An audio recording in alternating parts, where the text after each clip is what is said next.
Yan, may balut. Balut and penoy and itlog na pula from Pateros. Ayan, ito yung pinakang ano sa Pateros. So, ayan, shout out sa mga taga Pateros. So, ayan, galing po Pateros pa to, Metro Manila. So, ayan, tayo magmukbang. So, ito, ay, bagong luto. Ang init. Ang init. Ang init po pala talaga na ito. Wait, nasaan ang aking?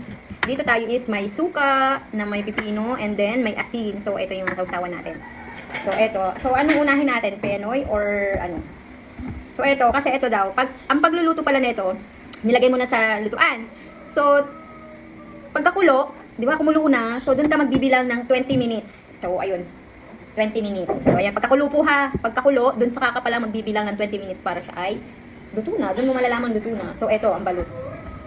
Sobrang init po ng balut. So, ayan, lagay ko muna dito sa tubig para naman. So, ayan. I-post mo muna. Ayan, binabad ko na sa tubig. So, malamig na. So, eto. Yung bubuksan mo daw dito yung flat. So, ayun. Tingnan natin kung tama ako. Ay, perfect yata itong aking luto. Ako nagluto nito, guys. Perfect. Oy!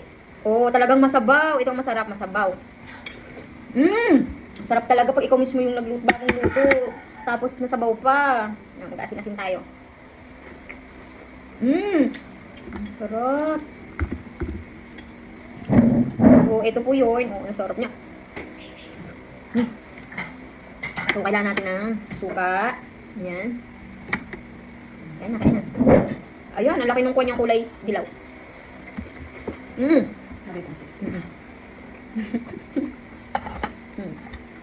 Ito yung dilaw niya, oh. Ang laki, no? Ang laki. Ang laki niya, di ba?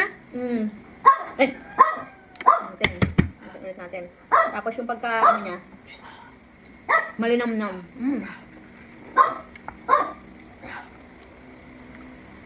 Tama po ang sinabi ng binilhan namin nito.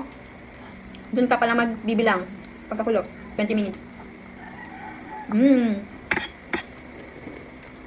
Kaya iba kasi nasosobrahan, kulang. Sarap.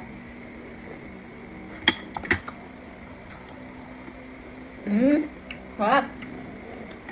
Itong balot. Tapos yung penoy, ito. Yung mga penoy. Penoy kasi may palatandaan. Makikita nyo din dito, palatandaan. Yung balot niya is palang malagray-gray. Tapos yung penoy niya is maputi. Shell, maputi ang shell niya. Makikita mo din pala, pagkakaiba nila. Tapos ito, nung bumili kami, may ano na siya. Ito, may tantos na. So, ayan. Tignan natin. Ay, mainit talaga siya. Natin ha. Natin ang kanilang penoy. Ang ito ba ay yung higop-higop or ano. Yan po oh. Higupin siya. So ito ang gusto ko higupin. Depende siguro sa pagluluto yan eh. Ayan po oh. Ang laman. Ang penoy. Ay nalaglag. Nalaglag. Para siyang jelly. Ang bilis. Sarap.